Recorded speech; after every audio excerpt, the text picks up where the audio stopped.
What's up, guys? Flippin' Steve here, back to recap all of my pickups from the National. Yes, it's Friday, about a week away from the National ending, but everyone, not everyone, but from what I understand, quite a few people have been a little under the weather, including myself. You can tell I've had more allergies than I have any kind of real sickness.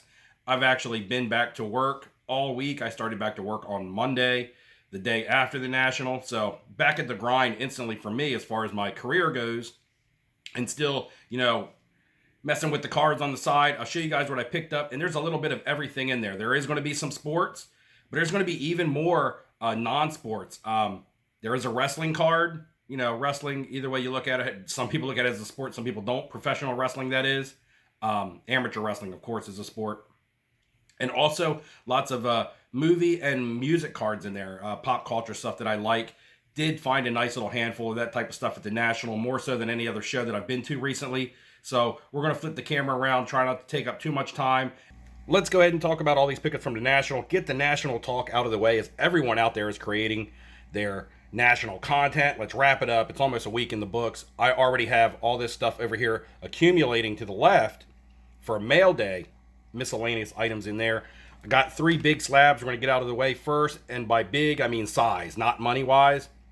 This was a trade night pickup. This is a PSA 5 1968 Ediciones Este Spanish card of the Beach Boys. PC item to add to my music collection.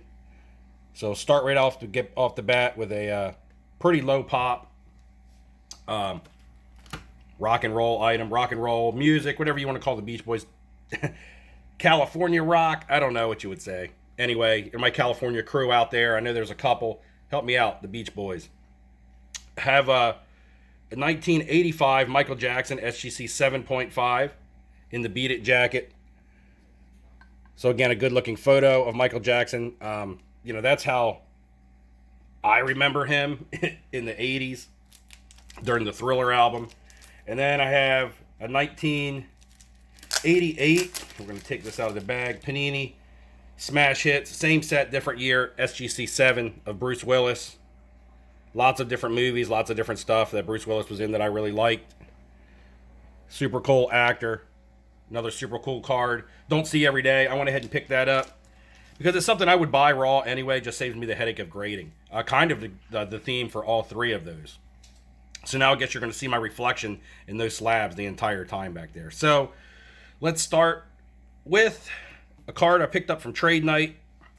This is a baseball card. Numbered out of 50, Topps Definitive, Wander Franco autograph. This is a rookie, not his first rookie auto. That would be the Bowman Chrome. However, high-end Topps product. This is a card that I definitely look to move. His stuff is down right now. That's one reason I got into this. I traded Colin Sexton, $900 worth of Colin Sexton cards for this card and a card that I'll show you later. So I moved out of some Colin Sextons into a baseball card that I don't do much with, but we'll look to move. I think it'll be better than holding on to those Colin Sextons. Maybe right, maybe wrong. The other card I got with that is a safe card. You'll see what I'm talking about. Going to bounce over here to the old Samuel L. Jackson, National Lampoon's Loaded Weapon movie card. One of his first cards out there. Not 100% if this is a rookie card or not, but it's Samuel L. Jackson. Everything about Samuel L. Jackson is cool. SGC 9 from Pulp Fiction, like Bruce Willis, from Star Wars, from being the robber in Coming to America. Does anybody remember that? He was the guy who tried to rob McDowell's Burgers and got hit with the mop handle. Eddie Murphy hit him. We have another one of my favorite pickups, and all of these actually are going to be favorite-ish because they're PC items, just like the Samuel Jackson. Lenticular card of Journey. You see Steve Perry there. You flip it. You got the band Journey. I had this raw. Someone had this graded. SGC 9, Big Smooth was his name. In fact, all these came from the first trade night at Ryan's Card Collector 2, Ryan's trade night. This Steve Perry, the Samuel L. Jackson, and the Bruce Willis all came from the same person. So this, yeah, everything that I pretty much showed you came from the first trade night from that event. We have my very first pickup of the entire show, day one. My very first pickup was a Steve Aoki, numbered out of 77, on-card auto, event-worn jeans. I guess he wears pink and black jeans sometimes, who knows. It is a Topps product. This, again, is a card that I bought, and I just want to look to sell, all right? A lot of this stuff I'm not going to disclose my prices on, especially if I look to resell it. So this card here I bought and felt like I could at least get a quick 30 to 40% return on it just because of his popularity. I don't know much about Steve Aoki, but he's talked about a lot in social media. He's talked about a lot in the hobby for certain things that he buys and things that he does. I honestly couldn't tell you any of his music or anything. I know that he's a DJ. One of my friends told me he likes to throw cake into the crowd, so throw me some cake if anybody's interested. I actually posted this on IG already, and said for anybody to DM me if interested. If you don't follow me on IG, it's just _Steve. You would have seen quite a bit of this stuff already. And if you already watch my YouTube channel, you would have seen my daily synopsises from the National, and you would have seen a lot of this stuff already in those videos, just not up close. My second pickup of the entire National, again on day one, after I got the Steve Aoki, was the Kelly Slater surf card from Sports Illustrated for Kids. I have the Tony Hawk of this in a BGS 8.5, just acquired to add to my mail day. Not yet in. It would go to that stack back there. Another Tony Hawk in a BGS 8.5. So now I'm going to own two of those cards. I got the Slater to put with the Tony Hawk. Reason being is because I have bought tons of this card raw, and every time I send them in to get graded, they come back as an A. Like SGC always gives me altered grades on these. You guys have seen my reveals where I've actually been able to sell the altered ones, but I wanted a number grade. It didn't have to be very high, so I picked up this one. It was $55, I believe, 50 or $55. The asking price was 60, and I can't believe I probably said 50, and he probably countered with 55. So that's why I'm just going to say 55. The second card in the trade night for the Colin Sextons, as I said, I got the Wander Franco, was Kareem Abdul-Jabbar 2007 Upper Deck Chronology Auto on card out of 50. The old Upper Deck stuff is, just sought after, even more so than like Flawless and National Treasures. Flawless and National Treasures look really nice, and on a lot of the newer players and such, they're very sought after. But your old school guys, people love the old classic Upper Deck stuff, just because Upper Deck doesn't have the NBA license anymore. So got the Kareem that we will go ahead and put right back down here. Here's a nice cool little stack of cards that I picked up all from the same seller, and thank goodness I was able to get internet while looking at these. Internet was spotty, as you guys have heard. It wasn't completely out. I was able to get it on occasion, and you'll see why I was so happy to get it when I bought these. And some people talk about knowing the value of your cards and the value of what you're buying, but sometimes you walk up on something that you didn't even know was out there, or you walk up on something you never intended on getting, or you take a card to a table and a dealer never knows what you're going to walk up to them with. They got to either trust your comp or be able to look it up, because it's mostly rare items walking around the National, or a lot of it. So there's no way to remember the comps of everything that you're looking to buy, especially when you don't even know what you're looking to buy. And in this case, I didn't even know that I was going to come into something like these. So I went ahead and picked them up when I saw them. It is a stack of Game of Thrones autographs, 2012, the first year. Got the Peter Dinklage, Tyrion Lannister. That's where he dotted his I. I wasn't sure if that was something on the card or not. But on card, these all look clean, and my intentions is to probably SGC all of these. Maybe one of them I will BGS, I'm not sure. But Peter Dinklage, I'm going to go to SGC. Lena Headey, who was Cersei Lannister, the one everybody loved to hate. Another clean auto. Jaime Lannister. Nicolaj, not going to pronounce the rest of it, but you guys know who he is. If you watch Game of Thrones, you know who he is. If you're not a Game of Thrones fan, then you don't give two craps about these.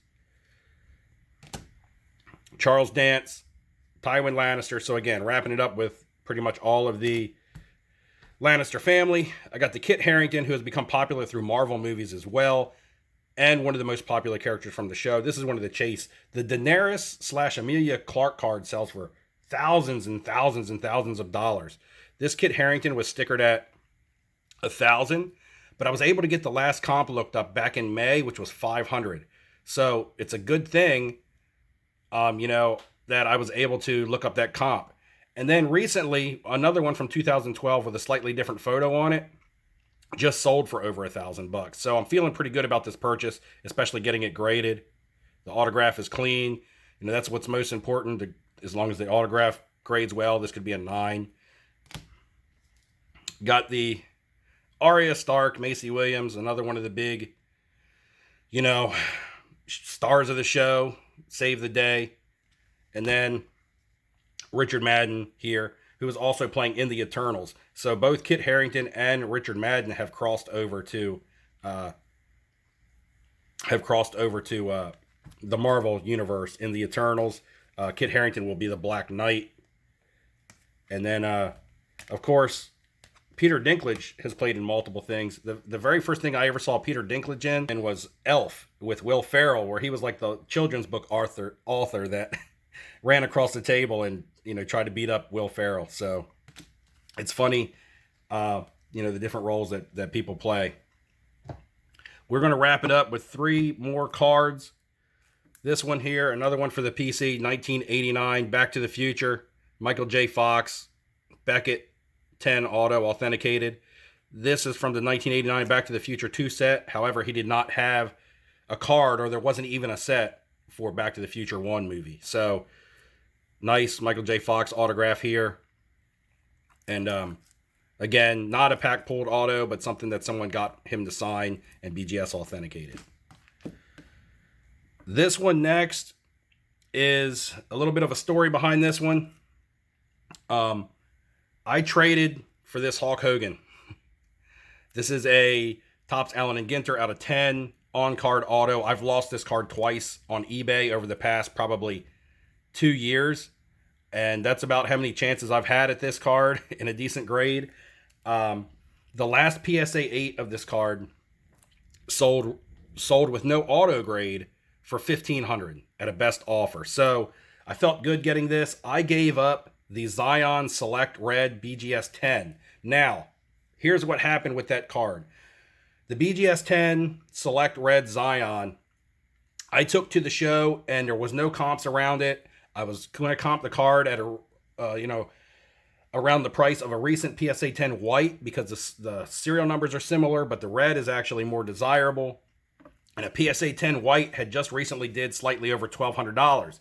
So that was going to be my comp basis for my red. And then I was going to get a multiplier on it for it being a BGS 10 as opposed to a PSA 10. So I kind of was valuing that card closer to being $2,000. However, right before the National, a comp popped up on that card in a PSA 10 for only $600, which is an absolute steal. I'd actually bought that card for $600 if I saw it. But that definitely killed any momentum that I had on that Zion card of mine. So now I'm looking at a PSA 10 comp of $600, and now my BGS multiplier on there, I tried to get more of a multiplier for it because now I knew that I was not going to get close to $2,000 for this card.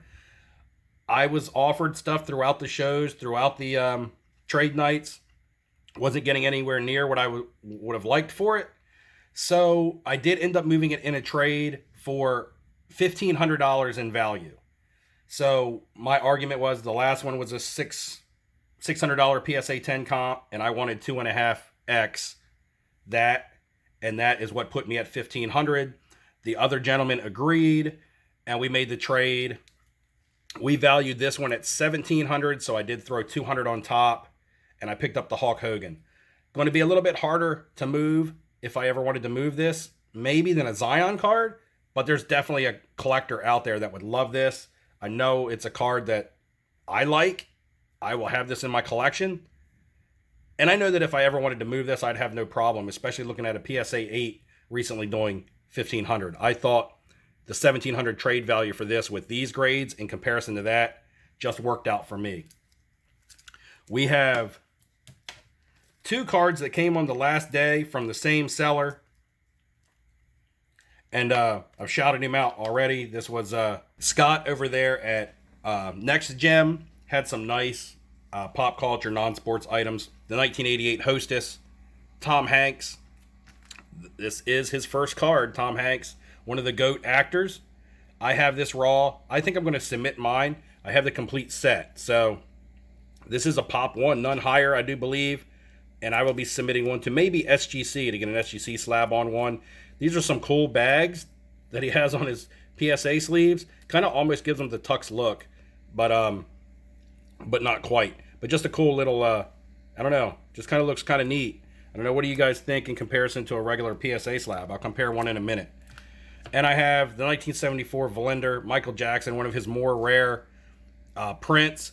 He does have this photo, I believe, in another Dutch Gum series, but they're a lot more plentiful. This card is up on eBay right now in a raw condition with a crease right across the front of it for like $900. Doesn't mean that it'll sell, but just goes to show you what people look to get out of these. And I picked this up in a PSA 2. Again, low pop. I think a pop of 4 with maybe 2 higher. So this stuff is just not easy to grade. It's very it's very tough to even find. So PSA 2's acceptable in my book. Michael Jackson will always be collectible, and in my opinion is a little undervalued, especially in the pop culture scene. And to wrap it up, we are going to wrap it up on a sports card 2007 Topps. Picked this up at the first trade night. I paid $465 for this. The last comp was a little over $560, so I think I did great with this card because I believe this is a good card to have momentum going into the NBA season. This is a PSA 8. The pop on this is only 40 or so, with only 21 higher. These are tough to grade. You guys know the Steph Currys, the LeBrons, any of these gold-colored Topps rookies, even the James Hardens. They're numbered to the year that they're in, so this one's 2007. And you know what kind of premium they draw, with these gold borders, because they're just tough to grade. PSA 8 is a good card to have in this type of card. So that's all my national pickups. Got a stack of stuff over there coming up for a mail day. Got some Motown stuff in there. Got a little The Boys. Got some more Hollywood actors and rock and roll stuff. Looking out for some good sports deals. Until next time, guys, thanks for joining the video. Like and sub on your way out. Comment below if you were at the National and what your favorite pickup from the National was, or your favorite pickup this week from home. And tell me what items you liked best from my stuff. All right, guys, I'll see you on the next video. Later.